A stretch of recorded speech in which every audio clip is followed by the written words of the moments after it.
আমি গুনাহ ছাড়ার জন্য ইনশাআল্লাহ 5 ওয়াক্ত নামাজ পড়তেছি, কিন্তু তারপরেও গুনার কাজ ছাড়তে পারতেছি না। এখন করণীয় কি? গুনার কাজ ছাড়তে পারছেন না, 5 ওয়াক্ত নামাজ পড়ছেন, মাশাআল্লাহ। ইন্নাস সালাতা তানহা আনিল ফাহশাই ওয়াল মুনকার। নামাজটাকে একটু সুন্দর করে পড়েন ভাই। কিরকম সুন্দর করে পড়েন? আমরা বেশিরভাগ মানুষ নামাজ পড়ি খুব হুলস্থুল করি। আমি ব্যক্তিগতভাবে আমার একটা মানবীয় দুর্বলতা হলো আমি একটু হুলস্থুল স্বভাবের মানুষ। এই যে কথা বলে দেখেন না, এত ঘন ঘন কথা বলি। অন্য বক্তারা 1 ঘন্টায় যত কথা বলে, আমি আধা ঘন্টা তার চেয়ে বেশি কথা বলি, কারণ আমার মুখ এত বেশি চলে। এই যে তাড়াহুড়া করার একটা বদস্বভাব আমার মধ্যে আছে। এরপরও আমি মসজিদে দেখি যে আমি তাড়াহুড়া করে নামাজ পড়ার আগেও দেখি ম্যাক্সিমাম মুসল্লির আমার আগে নামাজ শেষ। আমি চিন্তা করি, হায় হায়, এরা তো আমার চাইতে মাশাআল্লাহ আরো অ্যাডভান্স দেখা যায়। ভাইয়েরা আমার, নামাজকে সুন্দর করার চেষ্টা করতে হবে। নামাজকে সুন্দর করার চেষ্টা করবে।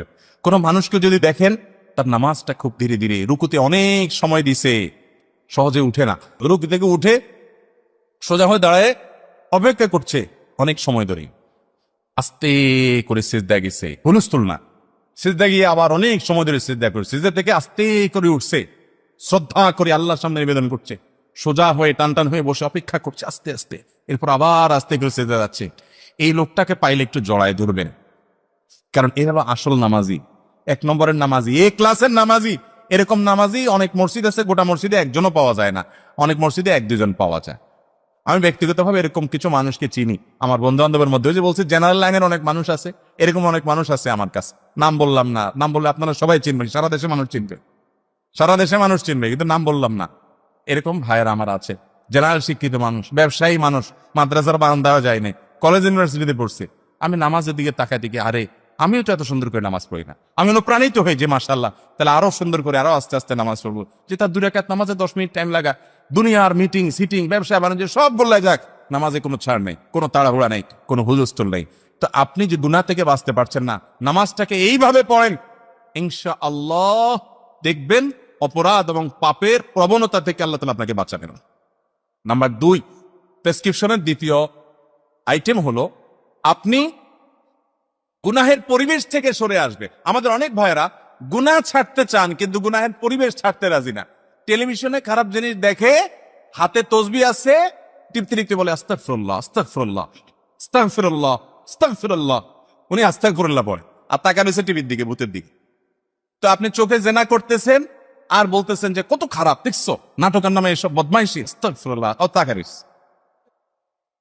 তো আপনি ফেসবুকে মেয়েদের আইডিতে, মেয়েদের পেজে, আজেবাজে পেজে আপনি অ্যাড আছেন, যুক্ত আছেন, ফলো করে রাখছেন, লাইক দিয়ে রাখছেন, সেখান থেকে খারাপ জিনিস আছে। দেখেন, দেখে দেখে বলবেন, গুনাহ থেকে বাঁচতে পারি না, হুজুর কি করবো? ভাই আমার, গুনাহের রাস্তা বন্ধ করে দিতে হবে। আমি সব জায়গায় বলার চেষ্টা করি, যারা কোনোভাবে গোপন গুনাহ থেকে বাঁচতে পারছেন না, পর্নোগ্রাফি থেকে বাঁচতে পারছেন না, হস্তমৈথুন থেকে, মাস্টারবেশন থেকে বাঁচতে পারছেন না, খারাপ জিনিস দেখা থেকে বাঁচতে, আপনি চাচ্ছেন বের হয়ে আসতে, ঈমান আছে ভিতরে, ছটফট করেন কিন্তু পারেন না, সাহস করে, হিম্মত করে স্মার্টফোনটা বিক্রি করে ফেলার। একটা বাটনওয়ালা ফোন নেন, মাত্র 6 মাসের জন্য, ভয় পাবেন না, সারা জীবনের জন্য না, মাত্র 6 মাসের জন্য। বাস বাটনওয়ালা ফোনে থাকেন, বন্ধু বান্ধব সবাই বলে দেন, দোস্ত ফেসবুক টেসবুক নাই, 6 মাসের জন্য এই লাইনে আসি, ফোনে দরকারি কথা বলিস, শেষ। একটু হার্ড ডিসিশন না, এটা বলে অপারেশন। রুগী যখন সিরিয়াস হয়ে যায় তখন কি করতে হয়? অপারেশন করতে হয়, কোনো দোয়া দুরুদি কুলাবে না, এই অপারেশনটা করে। 6 মাস এই অপারেশন করার পর আপনি দেখেন গুনাহের প্রবণতা আপনার অনেকখানি দূর হয়ে যাবে ইনশাআল্লাহ। সৎসাহস করা যাবে তো ইনশাআল্লাহ। এরকম যুবক পাওয়া কঠিন যে এটা ছাড়া বাঁচবো আমি। আচ্ছা, এই মজলিসে এমন কোন যুবক আছেন যে স্মার্টফোন নাই, বাটনওয়ালা ফোন ব্যবহার করেন? তা হাত তোলেন তো দেখি। আরে ভাই, এখন নাই, বাসা রেখে আসছেন, ওটা না? চালাক নাকি এরা সব? এত মানুষ কিভাবে আতুরে? আপনার বাসায়ও নেই, এখানেও নেই, শুধু বাটনওয়ালা ফোনই ব্যবহার করেন, কোন ফেসবুকে জুম এমন মানুষ আছেন? মাশাআল্লাহ, অনেক ফেরেশতা আছে দেখা যায় এখানে। এর মানে এই না যে যাদের কাছে স্মার্টফোন আছে সব শয়তান, সেটা আমি বলি নাই। এদেরকে ফেরেশতা বলা মানে তাদেরকে খারাপ বলি না। হুজুরের কাছে স্মার্টফোন আছে, তাহলে আমি হুজুরকে খারাপ বলছি নাকি? স্মার্টফোন ব্যবহার করে যদি নিয়ন্ত্রণ করতে না পারেন, আপনি ফোন ব্যবহার করেন না, ফোনে আপনারে ব্যবহার করে, আছে না নাই? কিভাবে বুঝবেন ফোন আপনারে ব্যবহার করে কিনা? যদি দেখেন যে আপনি অটো হয়ে গেছেন, ডাইরেক্ট হয়ে গেছেন। অটো আর ডাইরেক্ট হওয়া বুঝেননি? মানে মোবাইল যে টিপতেছেন, এই আঙ্গুল দিয়ে টানতেছেন টানতেছেন টানতেছেন, মনে হয় আপনার কিছু হারাই গেছে। মাইলকে মাইল চলে যেতেছেন আপনি এভাবে। আঙ্গুল এটা আমার মনে হয় যদি অনুবীক্ষণ যন্ত্রযন্ত্র দিয়ে দেখা হয়, আমার মনে হয় দেখা যাবে আঙ্গুলের এই অংশ বেশিরভাগ যুবকের ক্ষয় হয়ে গেছে। এত গসায় টানতে আপনি শহীদ হয়ে যেতেছেন, তাহলে বোঝা গেছে আপনি ডাইরেক্ট হয়ে গেছেন। ডাইরেক্ট হয়ে গেছেন ওই ডায়রিয়ার রোগীর মতো, সবসময় বেরোতে থাকে। তা আপনারও হাত সবসময় চলতে থাকে।